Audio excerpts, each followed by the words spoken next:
చెప్పే మాయ మంత్రం కథ కదే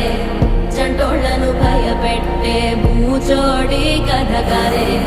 తాత ముత్తాతమ్మల భూతాల కథ కదే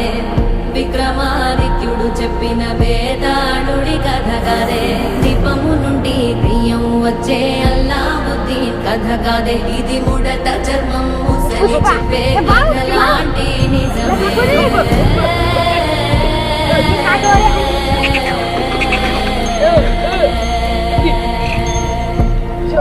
నిజమే